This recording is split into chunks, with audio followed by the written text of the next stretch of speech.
I am live. But you know what?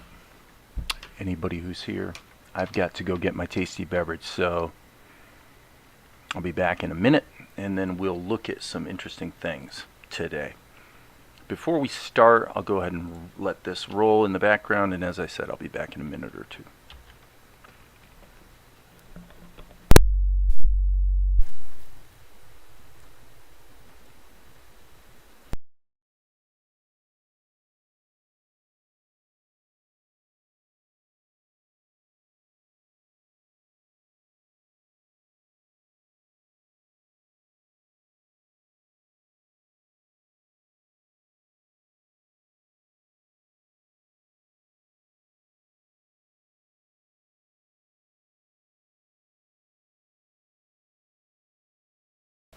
Okay, I am back.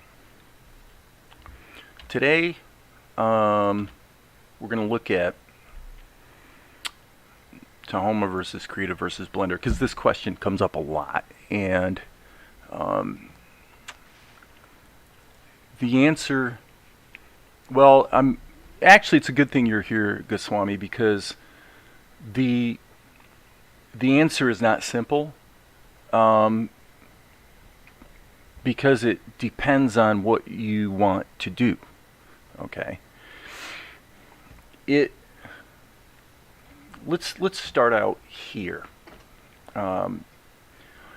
If your goal is to draw, and what turns you on is creating an exciting, dynamic pencil test animation, you're into the Disney thing, then it doesn't matter. It really does not matter, because they all are rock solid when it comes to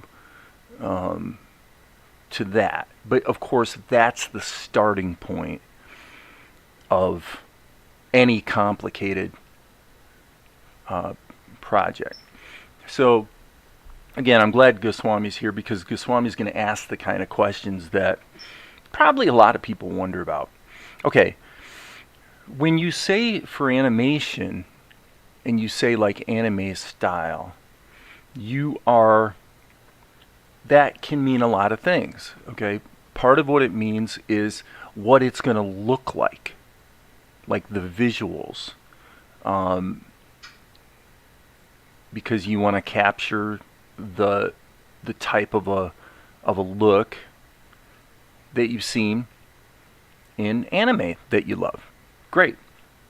Okay. In terms of being able to do that, again, bad news for you, they all are just fine. Just fine to get an anime style, or it really doesn't matter what style you're using. If you're willing to, if you take the time and you jump through some hoops and you kind of do a deep dive on the software, any of the three are quite capable of doing what you have in mind.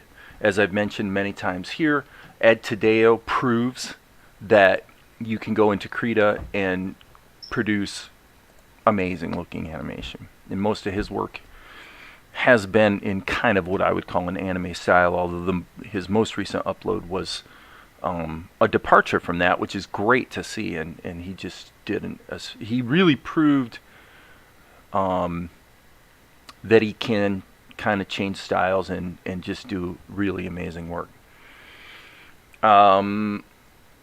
If you look at the Team Miracles YouTube channel, so it's called Team Miracles. Okay, I get where you're coming from, Goswami. I feel you. I'm gonna get there. Trust me. Okay, so if you take a minute right now, if you want, and look at the Team Miracles YouTube channel. Okay, they're creating animation very much in an anime style typically, and they're using Blender. Okay, so there we have Blender, we have Krita, and of course I tend to favor Tahoma. So the short answer as far as getting a look is it doesn't matter. And actually another thing that's important is when you're talking about anime style, I think of anime this way. Anime says, let's focus mainly on getting the drawing perfect, and then as much as possible, let's use digital tools and other techniques to try to squeeze a lot of entertainment value out of as few drawings as possible. And then, of course, at times you have your money shots where there's a big fight or something like that. So if you watch One Punch Man, which I watched the whole season this week just for fun, and you analyze the shots, what you find is that, I don't know, probably 7 or 8 out of 10 shots, basically you can see this is just a single drawing, and maybe they shook the camera or they panned it, or there might be some post-production effects like glows and blurs and things like that. But basically the main constituent element of the shot is a single drawing. Okay. But then 1 or 2 or 3 out of 10 shots are what I call a money shot, where things are really moving around a lot. Okay. Well, what's the trade-off there? Well, the software discussion forks off in a lot of different directions, because one of the directions has to do with whether you're going to try to whether you embrace an anime approach, which means you just draw everything. That's not totally true at all, of course, in the industry, and it's changing. The last 5 years have, it's finally begun to embrace digital tools more. But it was late coming,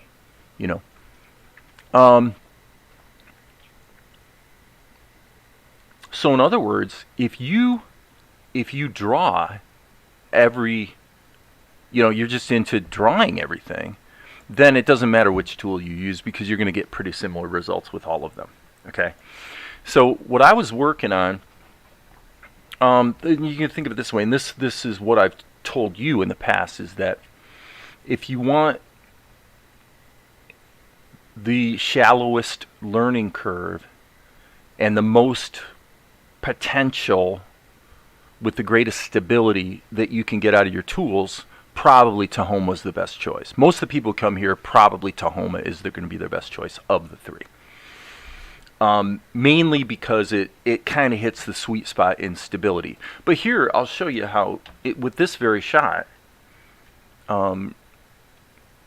there are things that I ran into that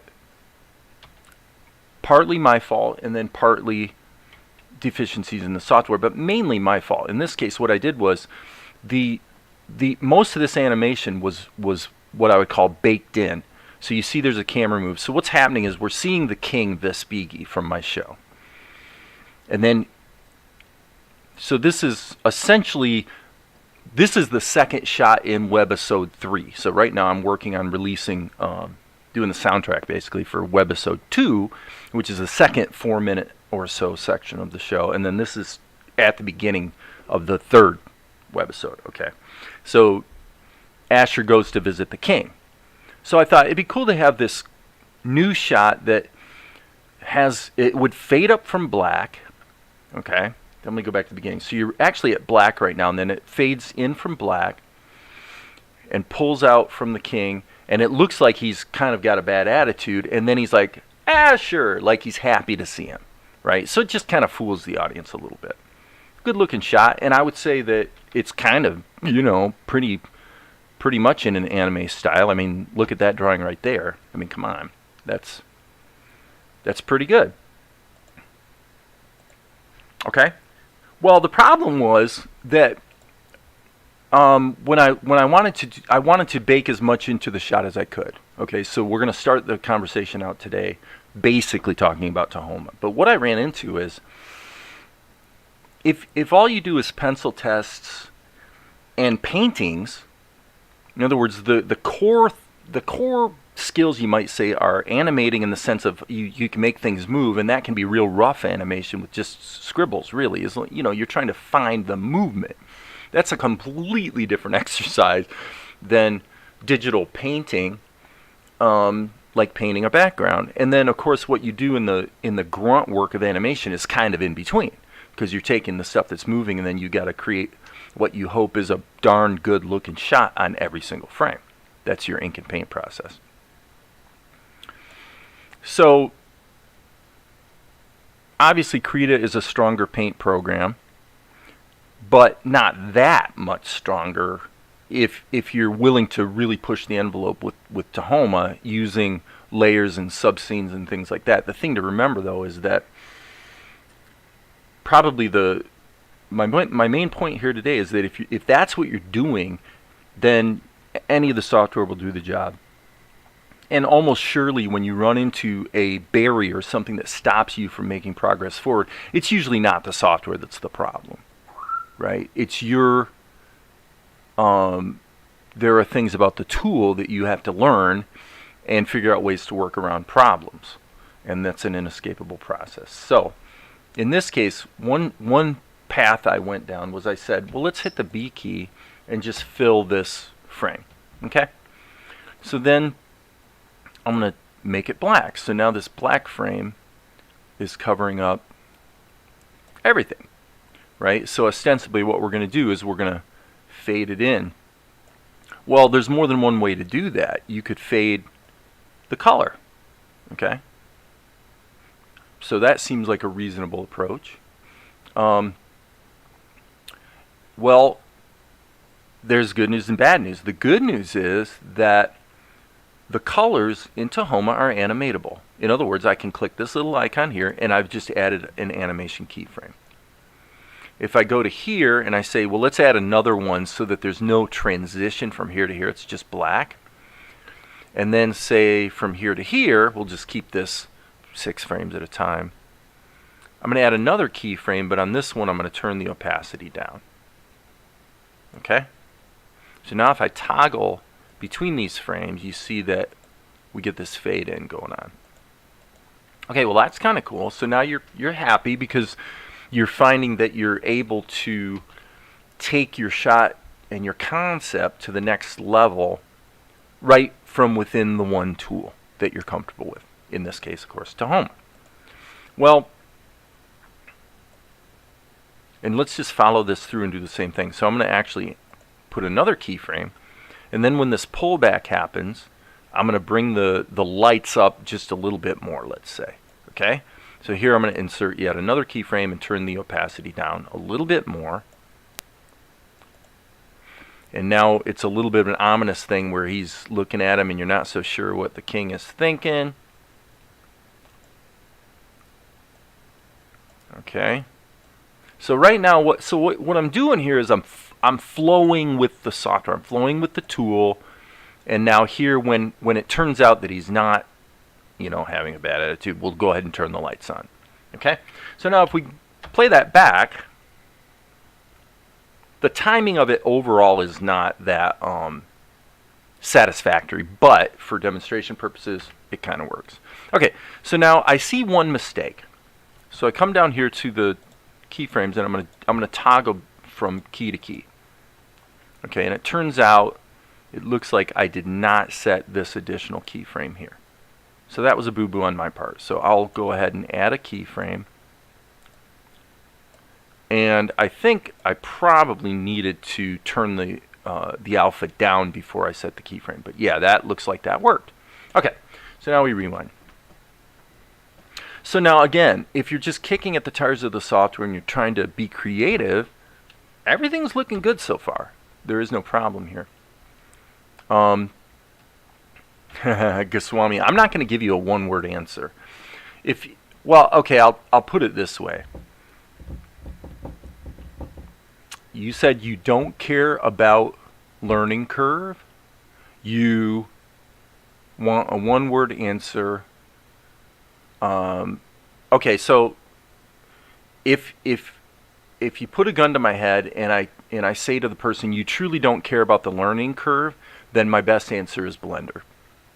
Because everything that you could ever possibly want to do in the animation space, you can do with Blender with pretty good stability, pretty good performance, and unlimited flexibility. So if you want the one-word answer is Blender. Now in your case, I pointed you to Tahoma because of the shallower learning curve so that you could begin to get some experiences under your belt, get some experiences where everything that you learn will transfer to other programs anyway. Okay, so What I'm demonstrating here is I'm seeing people are starting to show up. We got 6 viewers now instead of like 2. So let me just the recap is if we're gonna do if you're doing a pencil test and you want to be able to just scribble and make things move, and then I would even say if you want to do ink and paint and really engage with the tool and don't expect it to be easy or simple or not run into hiccups here and there or limitations, then it doesn't matter. Tahoma, Blender, Krita, they're all fine. That you can do the job with all 3. So part of the purpose today is to show you what happens when you go past kicking the tires. The important point, the vantage point from which I'm approaching this today is look at what I'm doing. I mean, I've created 48 minutes of animation, which of course I'm going through now and punching it up and doing the soundtracks and things like that. And I'm improving things all along the way. And in this case, for webisode 3, this would be the second shot in the show. So I'm still adding new content as well. I'm not kicking at the tires. Sometimes what I'm doing is a bit of a deep dive. Okay? And so what you find is there's limitations that you never will even encounter until you go beyond the basics. And then sometimes when you go beyond the basics, you start bumping into challenges and problems that are really egregious, really, really problematic. So Alan Dan, for example, was a great, he's a great animator, and he's working on developing some animation software himself. And his complaint about Tahoma has to do with, if you look really, really closely and begin to, as I say, kind of do the deep dive on how the brushes not only work in Tahoma, because they're pretty flexible, especially with the My Paint brushes, but also how they go wrong. Like, for example, just to give a concrete example of what I'm talking about, if I go to frame 7 here, and I hit my B key and I paint, and by the way, I don't want to be in pencil mode because I want anti-aliasing. And what you find is you see this kind of stuff where the software, you see what just happened there? You see what just happened?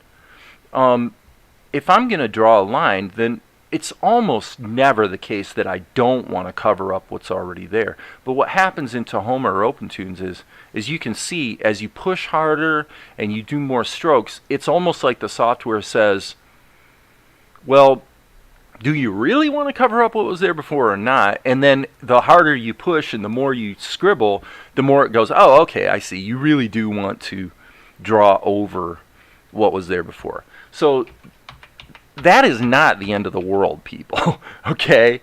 However, for Alan Dan, in doing the deeper dive than you might have done, with OpenTunes, this is a problem that he finds extremely annoying. Like, he just can't control the brushes the way he wants to. And he's correct. He's right. That is a true deficiency that's been present in OpenTunes from day one. Does it mean you can't get your work done? No. You can get your work done. There's people making cool stuff in Tahoma. I'm one of them. There's people making cool stuff in Krita. Ed Tadeo's one of them. There's people doing cool stuff in Blender that's 2D animation, and Team Miracles here on YouTube is one of them. So there's people out there proving you can do it, right? So it's more a matter for me of having your eyes open so that you realize what you might be bumping into. So here's an example that I was starting to show. I simply added a layer. And by the way, if Darren or somebody else comes around who knows Tahoma better than most people, you're probably going to weigh in and say that there's more than one way to do what I'm trying to do, and this isn't the best way to do it. That's often true, especially with Tahoma. Well, I mean, it's really true with all of them. There's usually 10 different ways to do whatever it is you're trying to do. So what we're looking at is, what's the experience when you go beyond the basics and you start to try to do more, and then all of a sudden you start bumping into the barriers or the problems that are not because you suck as an animator or an artist or whatever, but because the tool actually has deficiencies that you just didn't know were there. You really weren't even aware of. So we've just bumped into one right here, and it's kind of interesting. in all the time that OpenTunes has been available, and obviously Tahoma is just a fork of OpenTunes, isn't it a bit surprising to discover that doing something as stupidly simple as a fade from black is actually not simple and trivial? And the biggest reason it's not simple is not because we can't animate the fade, because we can. If we grab this color, as you see, we can toggle between the keyframes. But surprise, surprise, you didn't realize that when you animate a material in Tahoma, there's a big difference between that and when you animate using, say, the animate tool, which is that the animated keyframes don't appear in your X sheet. So you say, well, that's pretty obviously, that's got to be something simple. That must be easy to edit those keyframes and move them around. And it turns out, as far as I've been able to discover, the answer is no. You can go into the schematic. Okay, you can go into the function editor or the schematic. So you have basically a spreadsheet. And so here we are on column 4. So the question is, are the material keys in there somewhere? Well, it could be that they are. But to be honest, I don't see it. I do not see that. It seems like, frankly, this is column 4. And I'm not going to try to solve this right now. But as far as I've been able to tell, when you look at the spreadsheet, you would think that there would be a channel or a column that represents this color that got animated. And it may be there somewhere in the software, okay? But I haven't found it. And as far as I know, and from chats that have come up on Discord or wherever, it turns out, lo and behold, that this simple matter of animating the opacity of a color is the only way you can edit it now. The only way you can go ahead and change it if you made a mistake, which you're gonna make a mistake, is to turn the keyframes off and then turn them back on. Okay, so now we see that we're doing so in other words, we're interpolating from black to not black here. And so I could say, well, all right, well, let's just insert another keyframe here and then go back to this one and turn it off. So you can do it, okay? It's not that there's not a way to do it. There is. But it's clunky, and you have to really pay attention to, where you put keyframes, and it's not simple to go back and okay, so Tom, the point I wanted to make here, this is an important part. If someone using Tahoma or any of these tools is active in the community, and you're not telling me anything I don't know, okay? Using effects to accomplish the same thing, obviously, right? So, and that's what I said 5 minutes ago. I said Darren or you, Tom, as an example of somebody who knows the software better than a lot of people, are going to weigh in with a better way to do what I'm trying to do. Great. And you're correct. And so if people like Goswami lurk on Discord or wherever and ask a lot of questions, eventually they'll get their questions answered. Okay. But at the same time, it's also true that this deficiency is remarkable. Right? It's literally remarkable. If you've used the software for a while and you've never tried to do this simple thing of just animating from black, you just go, no, this isn't possible. Well, I'm not seeing this. This can't be real. Well, when you go, let's look at your level of knowledge with any software tools going from a scale of 0 to 10. Okay, 0 is a complete beginner, 10 is a true expert. In fact, 10 is a developer. Okay. What you find is once you get to 2 or 3 with any tool, you start bumping into things like this, where there are real deficiencies that make you wag your head in disbelief. And the thing is, they're all over the place. But you never bump into them until you do a little bit deeper dive and start trying to do something that's a little more difficult, a little more cool, etc., etc., etc. So you're correct. And I said that at the beginning of the live stream. There's many ways to do this simple thing that I'm trying to do. And this is absolutely probably not the best way to do it. Another thing you would discover if you went down this road was you'd say, well, we know we can animate the opacity channel, and we know that Tahoma allows you to consider the transparency of the column when rendering. And so then you'd say, well, surely we can animate this then, can't we? And the answer to that one is, I'm not actually sure. I don't think you can. Right? So let's as we go through this discussion, let's respect everyone's comments. And Tom is pointing out the main gist of OpenTunes was frame-by-frame animation. Okay. Now, I don't completely agree with that assertion, because the digital animation tools have been present in OpenTunes ever since it was released. So basically, things like the Animate tool, the plastic, they've been there from the beginning.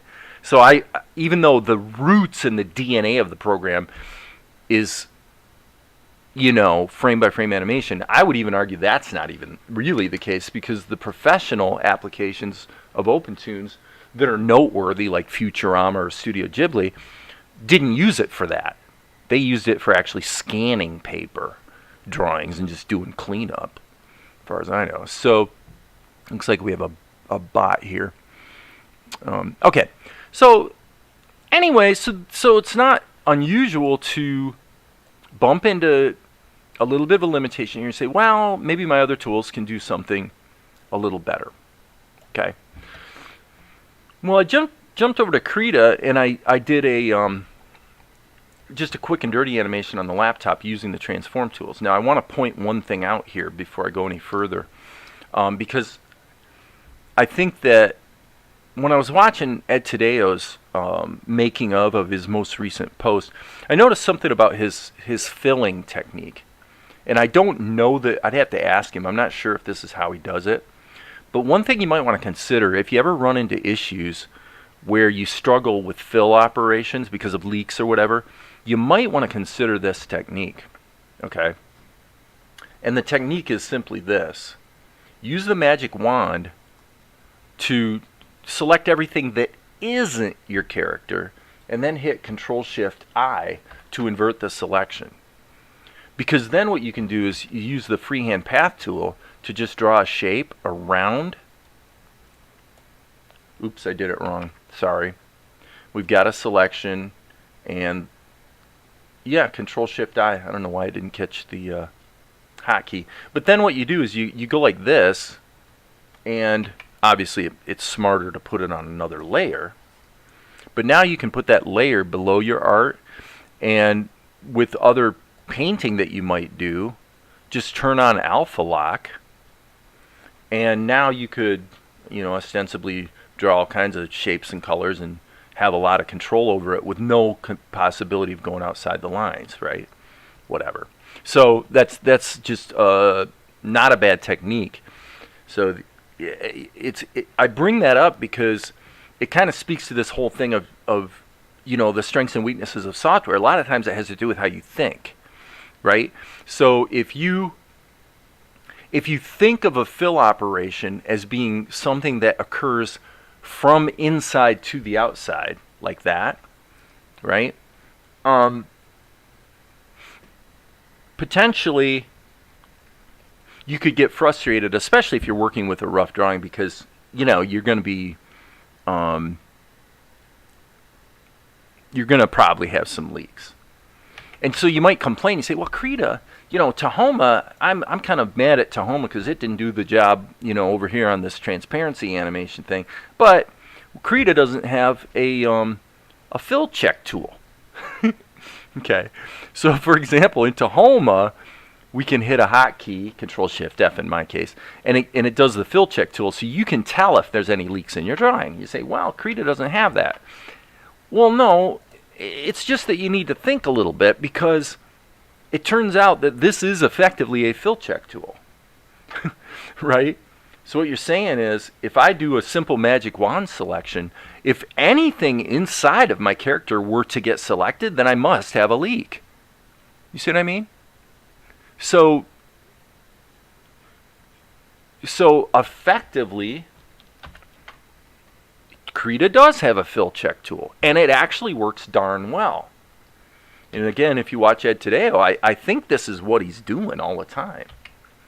Again, you probably want to always create another layer when you do this. But you could go through, my point is you could go through and you could get a beautiful mask for your paint work. And you could go over an entire animated sequence and do the whole thing in just a couple minutes, right? And speaking of a couple minutes, you guys know that I like the fact that I can cut and paste from Krita into Tahoma. But in the couple minutes department, it's also noteworthy that if you're willing to render stuff out to disk and then just use the image sequence that's on a hard drive, then all of a sudden interchange between all these applications becomes not a problem at all. It's just a question of whether you're willing to take that one freaking minute that it required to like pre-render something or whatever. And that actually comes down to one of the issues I bumped to in Krita when I started doing a similar, I'm kind of doing a similar little animation here in Krita. And let me turn the paint layer off. We don't need that. And I kind of bumped into a similar type of issue, which is this. Okay, in Krita we've got transform masks, which means that with these keyframes we can animate our character, right? So I animated him from here to here with a transform mask, and then I used the liquify tool to just to animate a few keyframes of the guy raising his head up. Well, what you find on your low-powered laptop, so this is an issue that Goswami would bump into probably, is that if you, let me see here, let's do this to make it fair. What I'm going to do is I'm going to add a layer style to this level. So outer glow, I'm going to do an outer glow and hit OK. So now you can see a little bit of a glow has been added to my lines. Okay. So now what you find is, especially on a lower powered machine, every single time you want to play back your animation, if anything's changed, basically like now if I turn this effect off, as you can see, Krita has to refill the animation cache.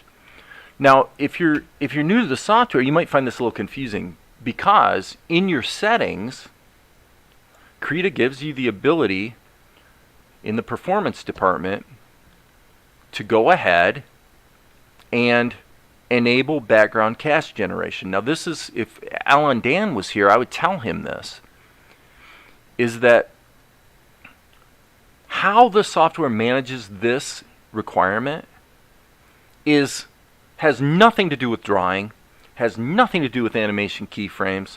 It's got everything to do with what the software is doing in the background that you don't even care about it. You don't even want to know until that capability reveals itself to be deficient.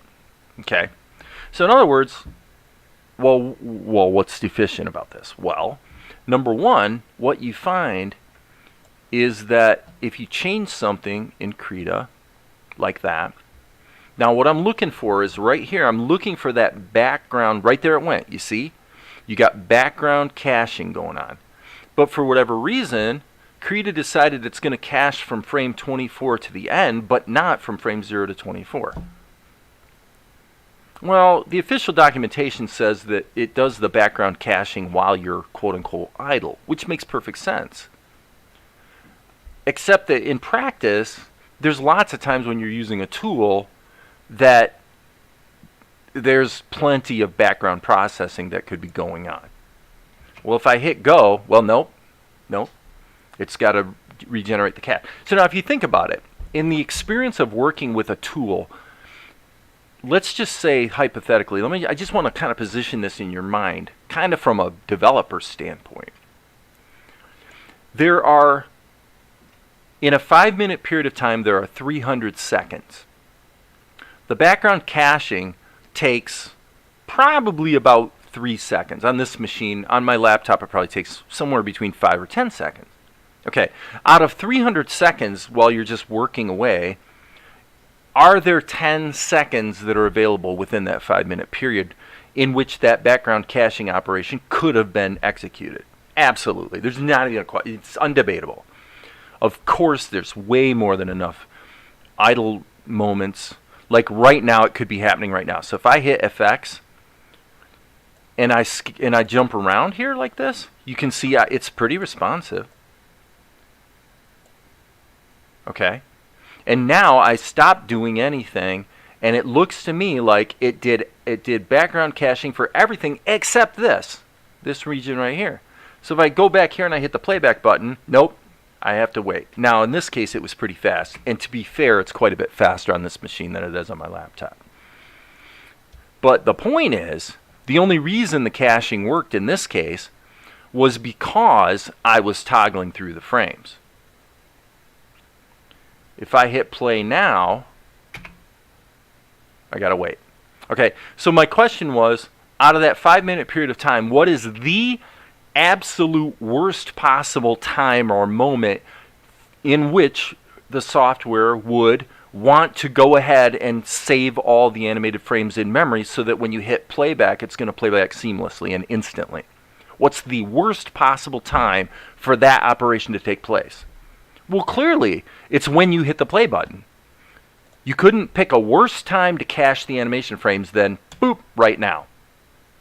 Because that's the moment when I want to see it play back. Well, this is the type of thing, like I said, when you quit kicking the tires and go a little deeper on the software, you bump into this kind of stuff all the time. All the time. No worse time to cache animation frames than right after somebody hit play.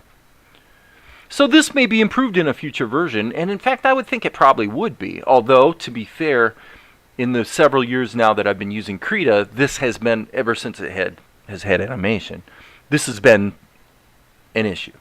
On top of that, if you think about it, when you've got a transform mask like I do here, that's causing this, a single drawing to be animated, that means that the background caching has to actually store every single frame in memory, even though there's no drawing there, because the transform mask, or the transform widget, I guess you might say, has caused the drawing to change. So that's understandable. That's all perfectly understandable.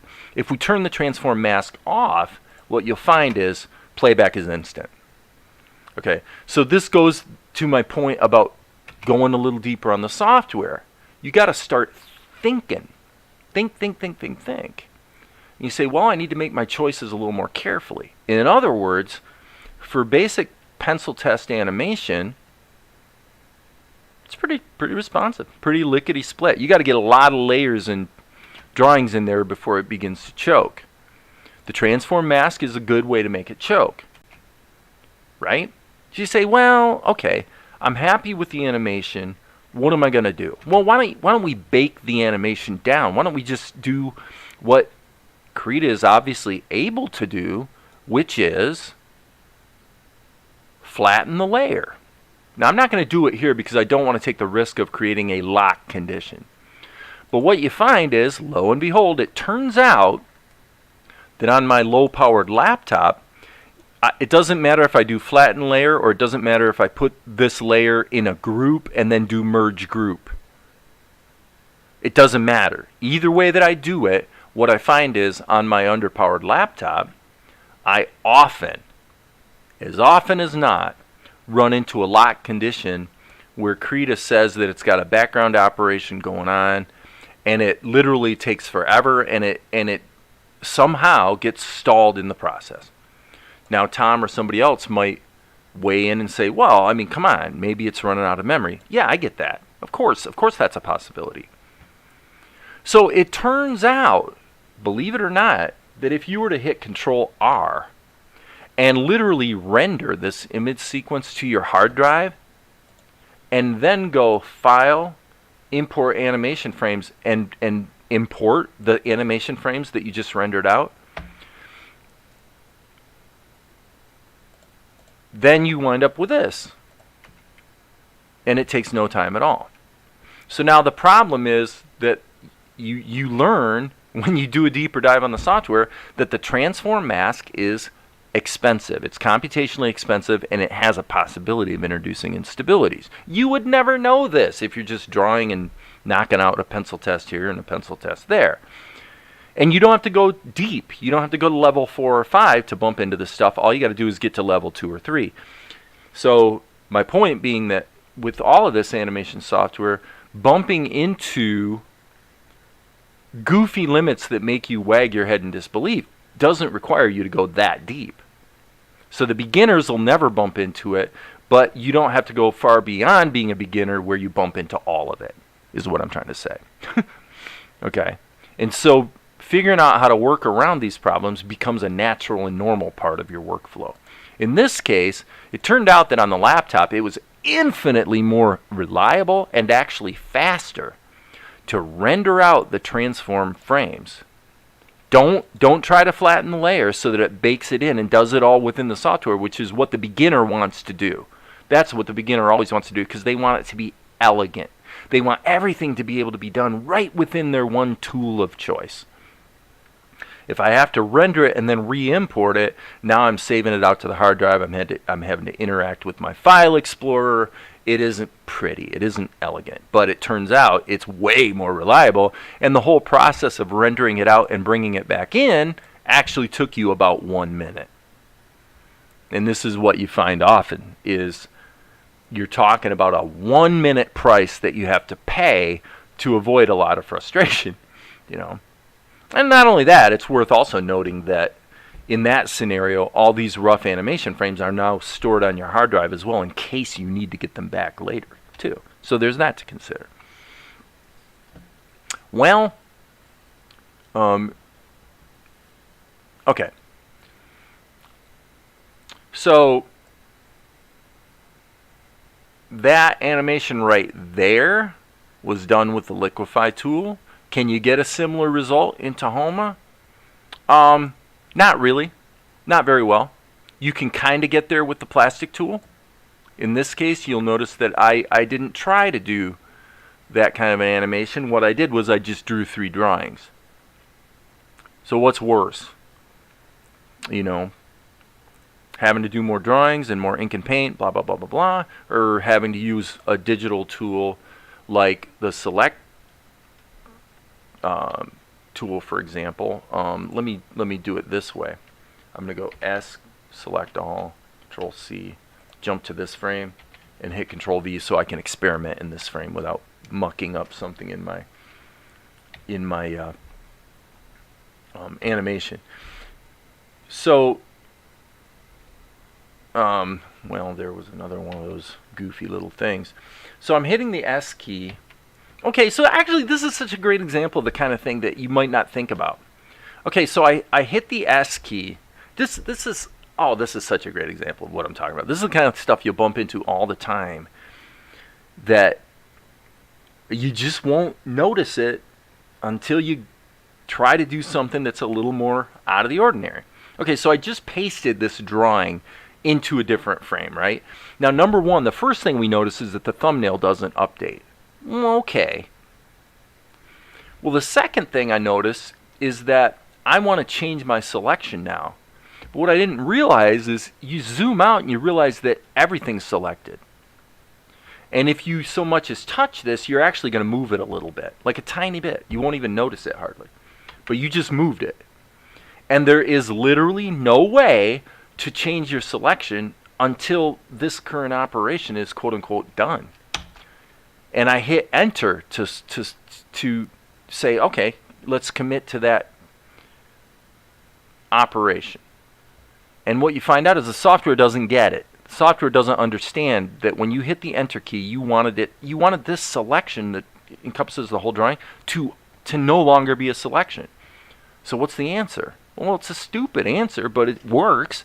Is you got to zoom out and click outside of the selection area, right? Well, who knew? If you didn't know that, you'd be going, this software is driving me crazy.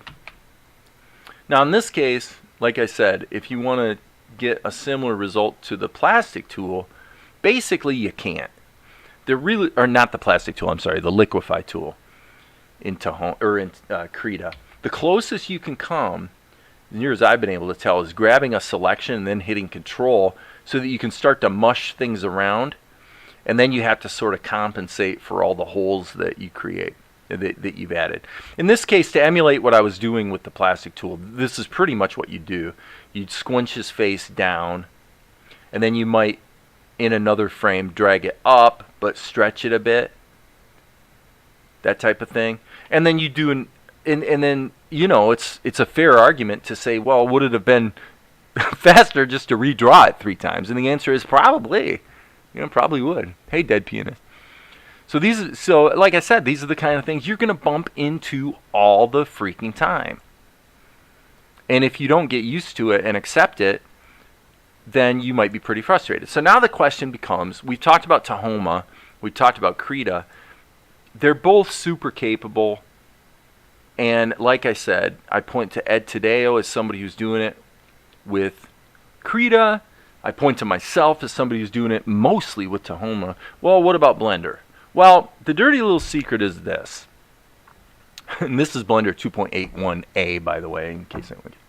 The dirty little secret is that, like I said at the beginning here to Goswami, is that if you put a gun to my head and you say you want to learn the best tool that is undeniably the most stable and capable, then it's going to be Blender. I've always said that. Because, number one, you're naturally always operating in a 3D space. Number two, look at this deformation of his face, right? Well, that is a cost-free deformation. So he's lifting his head up.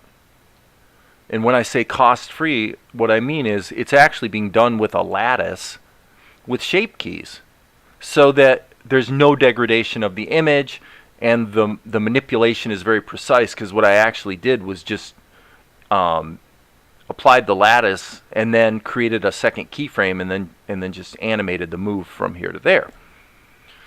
Well, you can't do that in Tahoma or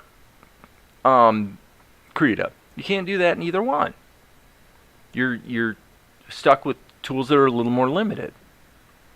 So the ability to deform with a lattice is pretty powerful with the Blender grease pencil, because you can also, if you wanted to, you could parent the lattice. You can not only have shape keys built into the lattice, but you also could parent the lattice to a inverse kinematic bone structure. So as deep as you want to go with, say, rigging, you can do. It's not even a problem. And here you see that I continued the drawing outside of the lattice, because I knew that was going to become a requirement. And in this case, one of the mistakes I made with this version was that this move right here is baked in.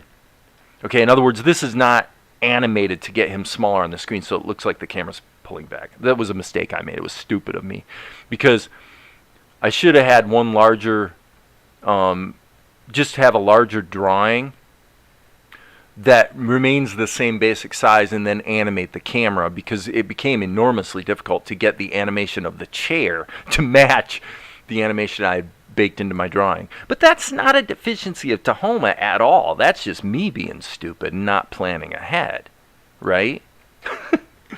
So don't be stupid. Plan ahead. In this case, what do we really have here? We have a lattice, and we have a drawing.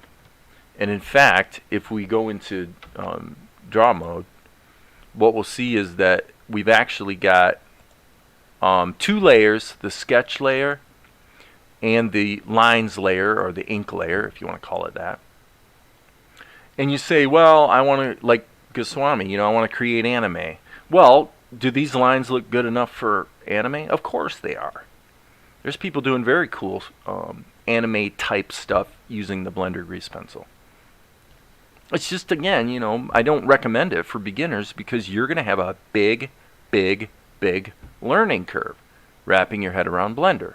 So in this case, if we kind of have to go through, do some jumping around, let's say, in Blender. So if we don't look through the camera, Then we've got a front view, and if I hit the 9 key, I can flip it. But Blender gives me the ability with a modifier to do mirroring, for example. So if I want to do a mirrored drawing, which I did on this thing, I drew most of his face in mirrored mode, and then I applied the mirror and then did the stuff that wasn't mirrored, you know, not the same on the left and the right. So what we have here, up to when his eyes pop open, believe it or not, this is one drawing. This is actually one drawing. The lattice is doing all the heavy lifting of animating it. You can see the lines of the lattice animate right there. So now, if you know your tools inside and out, and you do think ahead, which again, I'm guilty of sin, I did not think ahead here. And the reason I give myself the, Goswami. Yeah, I knew that was coming. Okay, so now what Goswami's really saying is, I've made a firm decision to stick with Tahoma, but I'm still going to poke around at Blender. I understand, man. I don't blame you. It's perfectly understandable. There's really two ways, okay? If you're going to go down this road in the Blender grease pencil, there's really two ways to do it. So we've got our lines here, and we've got our fills layer here. So if I go into the fills layer, then let's say the skin tone, I can do it with a fill. I can use the paint bucket, but the problem I'm going to have is there's lots of holes. There's lots of holes in this. So I'm going to hit Control Spacebar so I go to full screen.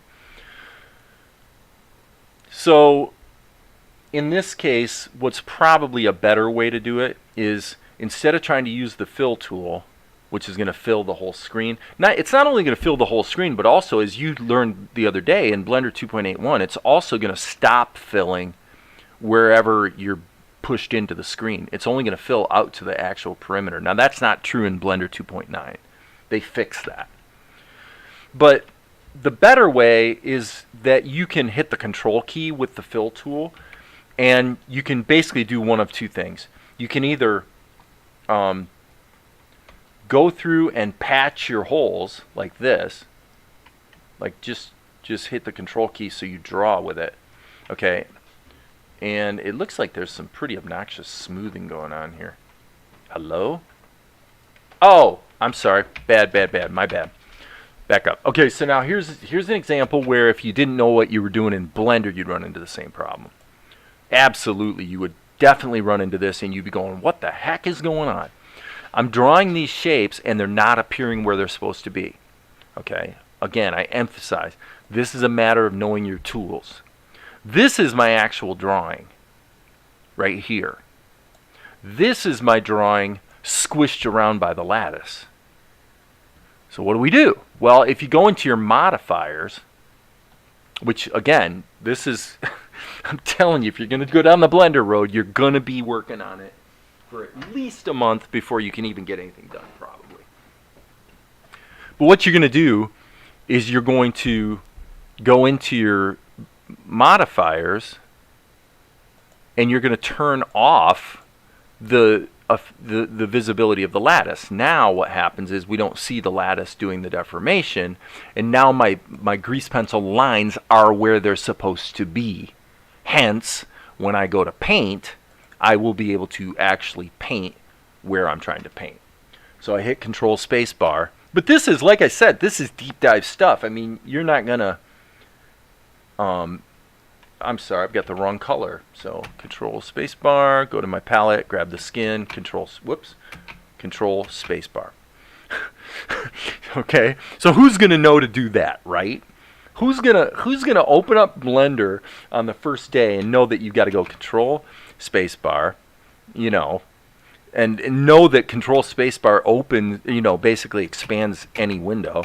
You know, you wouldn't know that. And by the way, that's a bit of an obscure fact, because for 20 years in Blender, the way you accomplish the same thing, if I remember correctly, it was Alt up arrow or Alt down arrow. And they changed it with the Blender 2.8 version for the first time ever, which I found rather disconcerting. So you could do it two ways, Goswami. You could patch the holes like this using the lasso selector. And now I'm probably going to get a clean fill, which I did. Sort of, but not really. Because I've got this. So I got to fill there, right? And as you can see, it cut off there. So now the problem with Blender 2.81 additionally is if you go through all these steps, what you might discover is if you look really close when you render, because of that filling bug, you might actually discover that there are, and I'm not seeing it here, but I've seen it plenty of times, is that between those two fill operations, that you might actually be able to see a little thin border line, you know, and that would be a deal breaker. That would be like, oh my God, I can't use this software at all, because that's like, obviously you don't want that to be there. Well, until they fixed that in 2.9, that was definitely a thing. So for 2.8, the better way to go, probably, for most people, would be to actually just hit the control key and run along the same way you did the patches a minute ago, and just actually do it all by hand. You say, well, that's not very elegant at all. I don't want to do my fill operations by hand. Well, how the hell do you think the people at Disney did it back in, you know, the 1980s or 70s or 60s or any time before that? They had to paint everything by hand. There's no fill tool.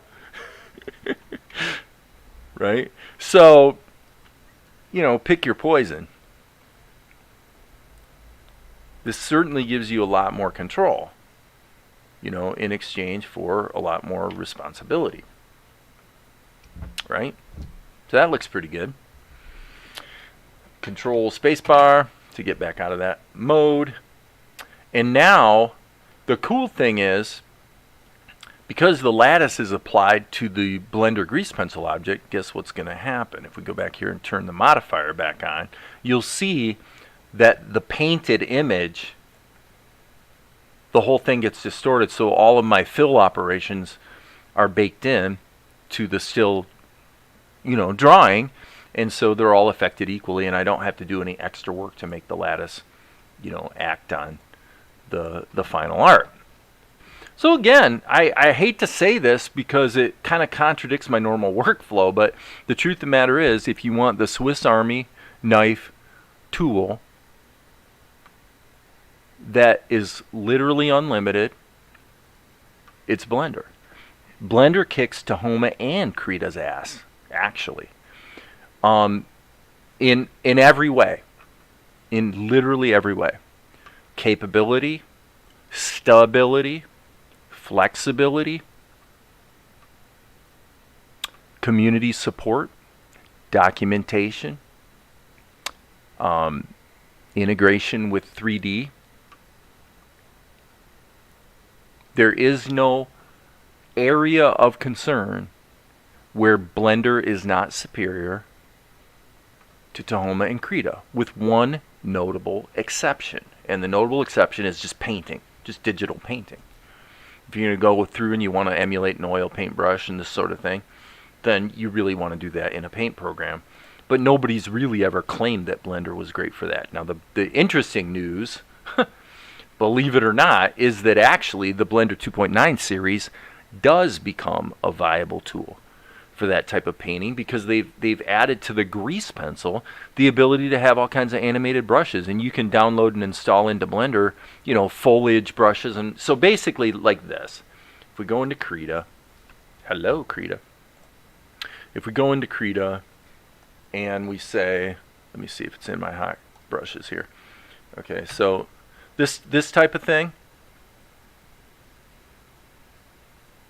Okay. You know, maybe make it a little different color, yada, yada, yada. So you need to paint a forest, right?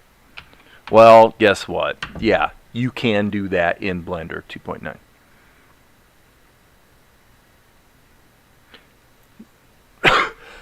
So there you go. So the question that always comes up here, which obviously Goswami has asked explicitly today, is which is better? Well, it's not a question of which is better.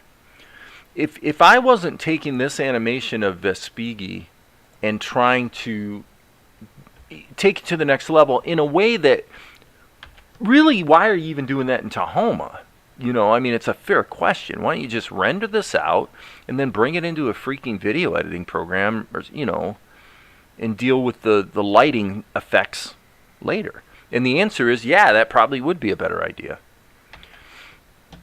You know, and the way I'm doing it, the same basic shot in Blender, all of this animation is, well, all of this animation is the camera move. And so now we've got the ability to get parallax going. But see, you can do that here too. I mean, you can get a 3D view in Tahoma, and you can get parallax.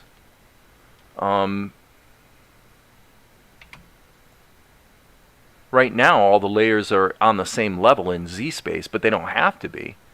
So, you know, if you just want to be able to do 3D camera moves, Tahoma does it just fine. Now, Krita, forget it. I mean, you have to really get kind of clever, because you'd have to use a transform mask where you have different layers that are all moving at different rates. I mean, I guess that's probably why Ed Tadeo animates. I mean, he animates in Krita, but he tends to render out the elements and then edit it in Hit Film Express. You know, which I don't blame him, because the compositing and color correction. I wouldn't say the color correction capabilities are better. If you want control over the look of your imagery and you don't mind drawing a lot of drawings, like in this case, I mean, truth is, in this case, we actually only have one drawing, because this is all liquefied tool and this was all done with a transform mask. But if you want supreme, complete control over the look of what you're creating, then I would say that Krita is probably better than Tahoma. That's for sure. The kinds of art, you know, if you look really close and you see the sort of artifacting that goes on in Tahoma, especially when you have to paint over something with a different brush or something of that nature, you're not going to have any of these problems in Krita. In Krita, you're going to be able to dial it in so it looks gorgeous. But I say that with the caveat of, you always have to ask yourself, does it matter? Because if I add anti-aliasing to this this shot and look at it the actual size it would really be on television, it looks fine. I mean, if you look really hard, you can kind of find some stuff down here that's a little crappy. And probably that spot right there needs to be fixed, because that's actually a cut and paste error. But that's not the software's fault. That's my fault, you know. So anyway, so we come back to the perennial question. And I'm actually going to, I'll look at the questions, and then I'll try to put the topic to bed. And I don't think we need to take a whole lot more time, because the advice is, you could use any of the 3 tools to do the basics of creating a pencil test and making things move. Once you go beyond that, just a little bit better, a little bit more difficult, more layers of stuff. God forbid you want to do deformation animations like you can do with the plastic tool, with liquefier, with a lattice and Blender. Once you get to that level, you're going to bump into all the limitations. You're going to start bumping into the limitations of the software. You're going to find out that they all have them. They all have limitations and problems that you have to learn to overcome in different ways. And there's multiple ways. You can do it by actually exchanging data between the programs and using multiple programs to solve the problem at hand. You can do it by finding workarounds and getting to know the tools better. Or you can solve it by doing such a freaking deep dive on your software of choice that you figure out how to get it done in that tool. Because I will tell you, that is the case. If you're willing, if there was no Krita and there was no Blender, there's nothing I'm doing that I couldn't find a way to get done in Tahoma. And the same thing applies to all 3 of those softwares.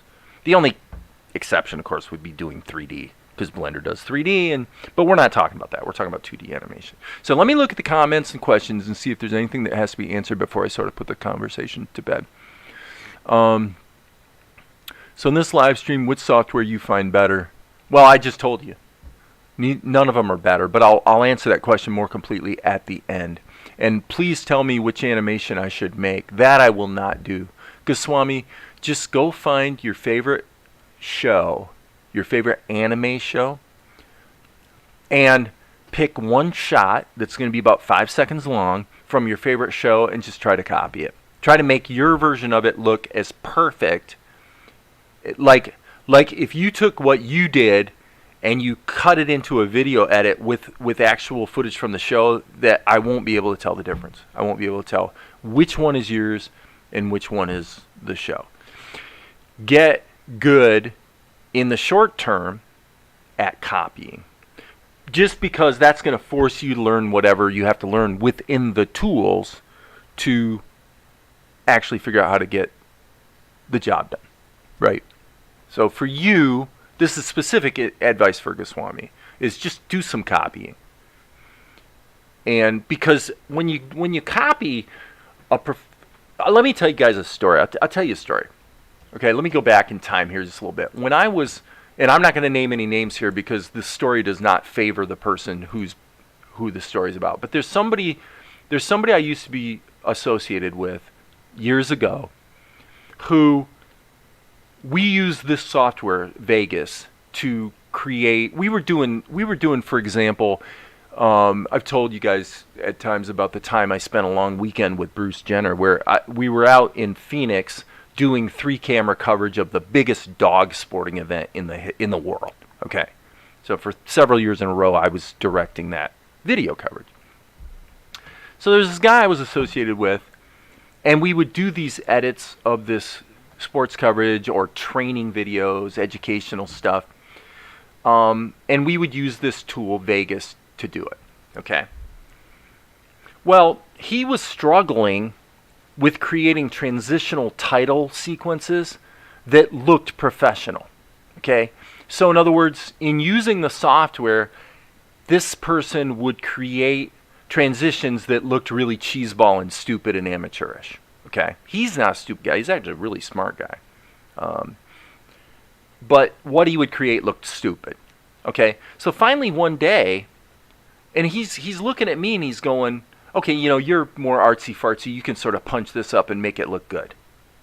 And I finally got ticked off one day. I'm like, dude, you need to turn on your television on ESPN. And you need to look at how they do their transitions. Okay? And you need to figure out a way to copy ESPN. Just copy. Don't look at me. Don't expect me to do it. Just copy what's on ESPN. Once you've done whatever you've had to do or learned whatever you've had to learn to be able to copy the way the transitions on ESPN look, you'll know the software well enough where you can go ahead and customize and do it your own way. But if you never do this initial step of copying the stuff that's, how do you know? I wish I could just drill this into everybody's head, whoever comes here. If you want to know what you should do, copy the stuff you like, because that stuff is on TV, right? If you know what I mean? It's already there. This is, the definition of what people are watching that, quote unquote, is good enough. If you want to know what's good enough, don't look at your tool, for God's sake. Can I say this again? If you want to know if the work you're doing is good enough, don't look at your tool. Look at your television. Look at what people are freaking really watching. That's the standard. Period. There is no other standard, and the standard is constantly changing and moving and evolving. That's true because new shows come out that people grab onto, and of course there is a range. There's a range of shows. If you go on to Tubi and then you look up the names of the guys that are on Studio Trigger, okay? Like Yo-Yo Shinari, or I can't remember the other names of those guys, but basically there's not much on Tubi that's free content that the Trigger guys did. Like they did Gurren Lagann, they did Kill la Kill. I happen to like their stuff. I don't really draw that way, but I like their stuff. So, but if you look on Tubi, you'll find this. You'll find a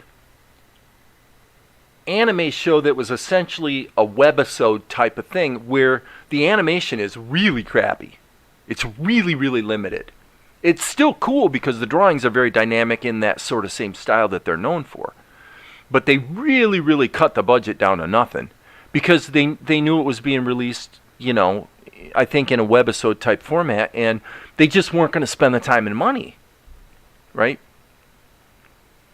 Well, I can't remember what the show's called, unfortunately, but it was a great example of you see their artistry in the drawings, but the actual output is at a much lower level than, say, Kill la Kill or Little Witch Academia, right? So all I'm saying is that there's a range. You know, what you're going to see on Cartoon Network and what you're going to see when you watch anime is two completely different things. But it doesn't matter. This is the stuff people are buying. This is the stuff Netflix is buying, let's say, or Amazon Prime, or that people are watching on Tubi or whatever your streaming platform is. So what's actually going on in the marketplace is your best advice. So the problem you have, Goswami, is you are asking a question that's driven by the tool.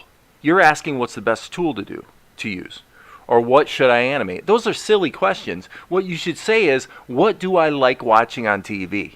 What do I like to watch on my phone? Look at that. If you can't copy that, you're not good enough.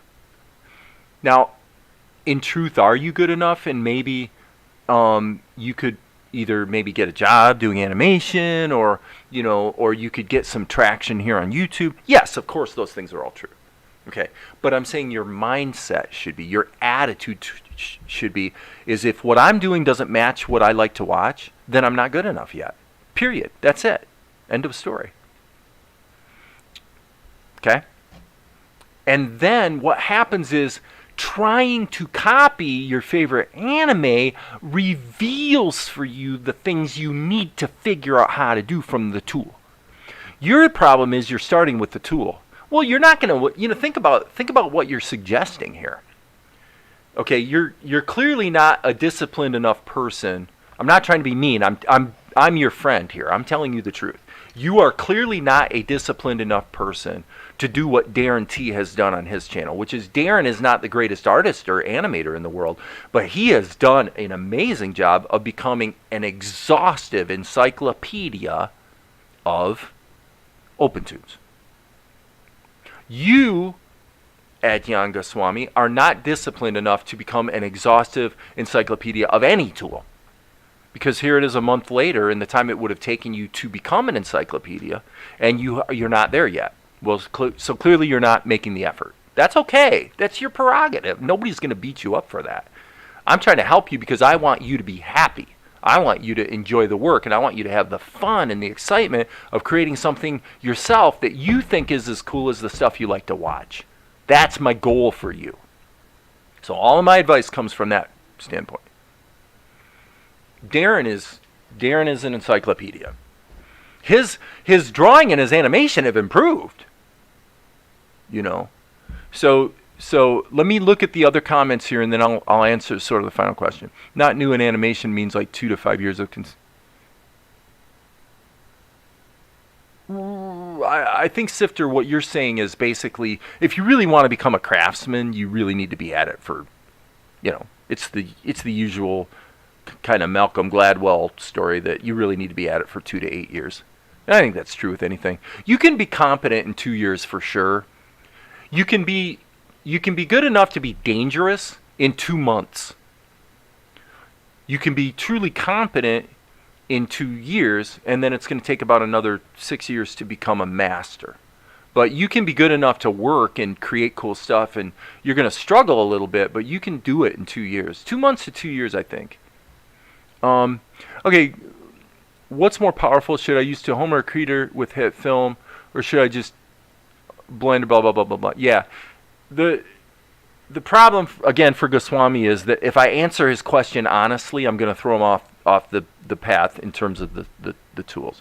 The answer is very simple. Blender's the most stable, powerful, flexible. Blender's the best. It's just, I don't even think it's debatable. Unless digital painting with, different kinds of animated pixel brushes or whatever is your thing. Other than that, Blender's the best of the three. And there's no debating it. But you get that in exchange for a monstrously big learning curve. But if you want a short learning curve, then look at because I'm using Blender 2.81a. So there's a video on my channel that is a quick start guide for using the grease pencil in Blender 2.1a. And a lot of people have watched it. It's gotten a lot of views and people have found it quite helpful. So if you want to get up and running with Blender, then that's not a bad place to start. Okay, yeah, and I agree with Tom. You can't delegate the decision to others. Okay, so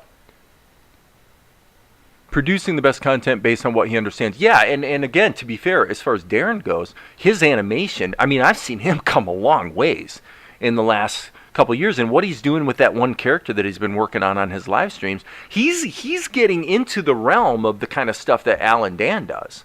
Similar stylistically for one thing, but also the actual animation is looking great. So I said he's not the greatest animator out there.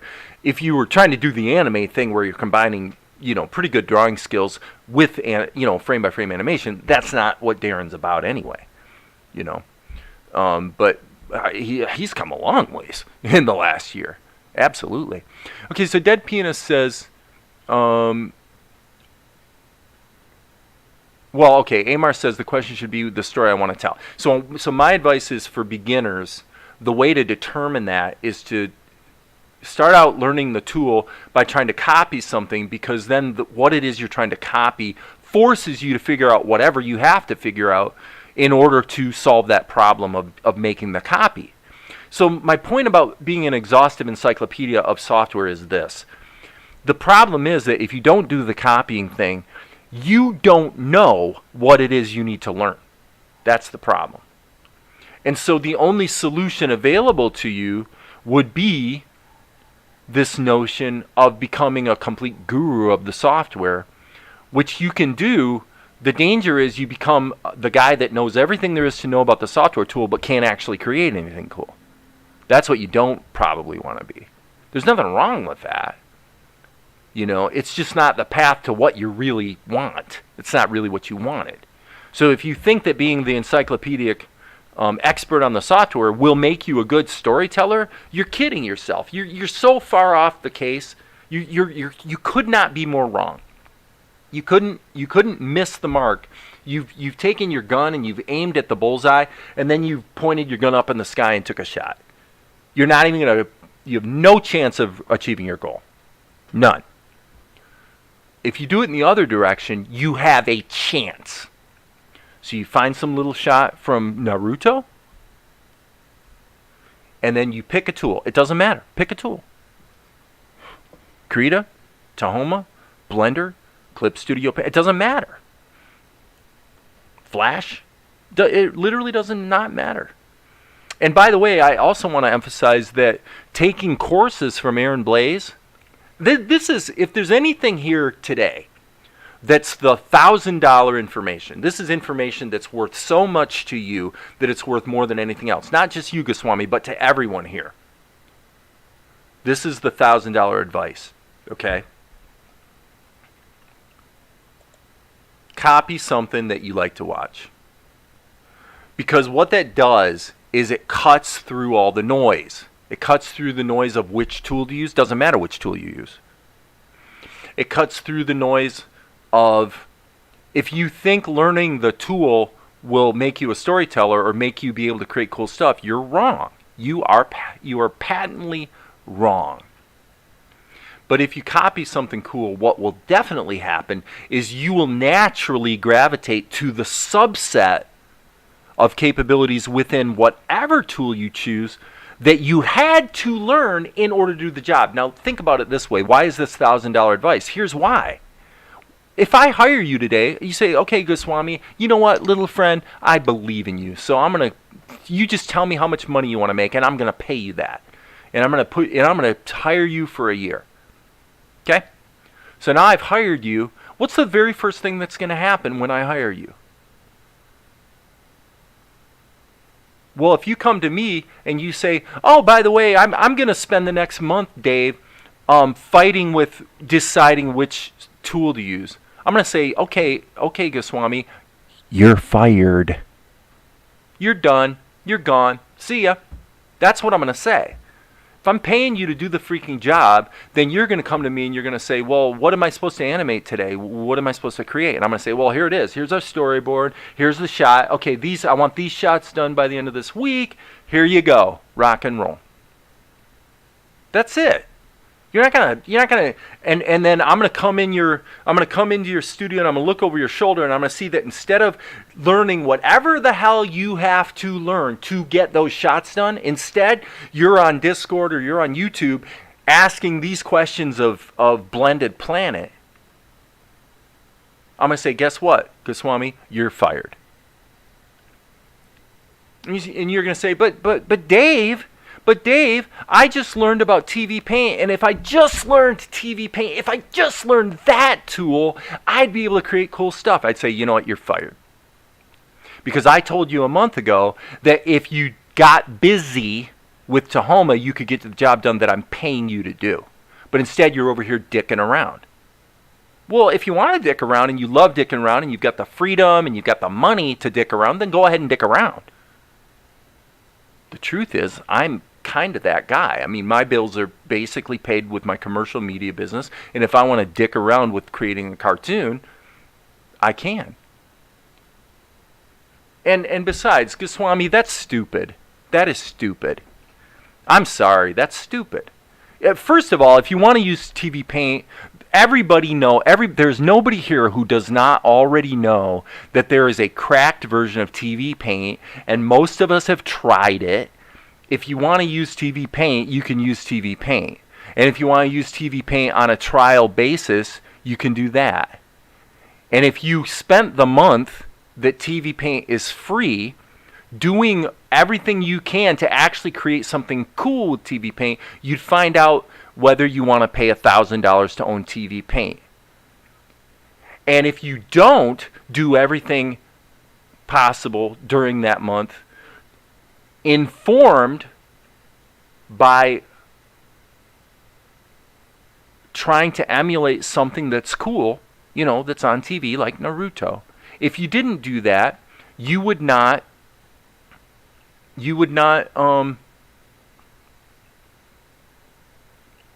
what I'm trying to tell you is it's axiomatic that you think the tool is going to be like magic. It's like if I just had TV Paint, it'd be like somebody waving a magic wand around me, and now I can do what I wanted to. Bullshit. It's wrong. You're wrong. It doesn't matter that it's not cracked. TV Paint 10 is an extremely capable program. I've got the crack of it. I have it right here. I have it right in front of me. I don't use it. I've poked at it because I wanted to find out if I liked the software. Guess what? I got bad news for you, Goswami, unless, 11 is radically better. But if you look at the liquefy tool in Krita or you look at the deformation capabilities in Blender, TV Paint cannot compete. The similar tools in TV Paint are not even as good as the Tahoma plastic tool. So I'm sorry, you don't know what you're talking about. You literally have no clue what you're even talking about. You have been fooled into thinking, just go and watch people demonstrating TV Paint. What you're going to find is the people that demonstrate TV Paint, and by the way, it's an amazing program. It's a great program. But if you go and look at what they're actually doing, you're going to discover that they are doing frame-by-frame animation, like most people that do Clip Studio Paint, and frankly, anybody could do all day long with Krita. Okay? TV Paint is not the answer. TV Paint's not the answer. The answer is go find an episode of Naruto, do a screen capture of about 10 seconds of the show, and then copy it using any tool. It doesn't matter which tool you use. Does not matter. Okay, so Tom spanked Amar. Well, I mean, hang on a second here. I'm going to go over here. Yeah, step in my office. I know I'm being Donald Trump, right? You're fired. I started with Flash 3. Yeah, I've got Flash 5 actually on my system. Never took animation seriously. If you didn't get fired, you could afford it. Absolutely. Absolutely, that's true. Amar's fired too. Too many projects, Amar. You look focused. Fired. So Amar, there should be a favorite software. There could be a preference. Again, I will tell you guys emphatically. If you put a gun to my head today and you said you have to start over completely, and you know now what you didn't necessarily know a few years ago, and you have to pick one, then it would be Blender. It wouldn't even be any contest. But I'd still have to supplement it with a paint program. I mean, come on. I use Tahoma because for the subset of capabilities that I need to do what I need to do, I usually I don't bump into the limitations. I'm able to do everything I need to do with Tahoma, and it's really efficient, right? So it's a great. Oh my God, Goswami, no, completely the wrong idea. Now, to Tom's point, Tom fired Amar. Well, I think that Amar, I would say to you, I would say this. 2 weeks ago, the challenge was clear. You're going to create a 30-second trailer that's kind of along the lines of a knockoff of Castlevania. That was what you said. Now, you could maybe argue here that you didn't really firmly commit to it, but my question is, it's 2 weeks later, how are you doing on that knockoff? We sat here and we spent at least a half an hour breaking that thing down and saying, look, realistically, this is somewhere between only 6 and 10 shots. You got a wide shot, you got a close shot, you got a couple effects. Yeah, there's some challenges, but I went through it. I went through the Castlevania trailer and said, if you get past the emotional response to the show because you like the show and get down to really looking at the shots and going, what does it take to create this shot? Every single one of the shots nothing was difficult. So, was that last week? Okay, so it's only been a week. So, but the question is, how are we doing? Okay, you started on it. So you're working on the backgrounds. That's great. Well, and I don't blame you either, by the way. That would be the probably the hardest part by far with that project would be the background painting. So yeah, get those backgrounds done. That's a bit of work. So anyway. So the sumupance today is this. Tahoma, Krita, Blender, all three of them will get you where you want to be, friends. Absolutely, 100%. Each of them in isolation without the others will get you to where you want to be. But with all three of them, you're going to have to do a deep dive. You're going to run into problems like the ones that I introduced. I showed you problems with animation keys in Tahoma. I showed you problems with animation caching in Krita. With Blender, well, I showed you the fill tool problems. That particular one's been fixed. But the reality is, if you can't get the job done, based on who I know you guys to be, you guys are all a little different in different ways, but basically here's the reality. There's nobody here, whatever it is you want to do, including Goswami, that you could not accomplish beginning to end completely in either Krita, Blender, or Tahoma. So, if you're not accomplishing what you think you want to accomplish, or at a quality level that you'd like to see, and by the way, that is informed completely by what you like to watch. Look at what you like to watch, and then copy it. If you're not getting to where you want to be, it is 100%, not 98, not 99, not 15, not 50, 100% your fault. 100%. You. It's not the tool, it's you.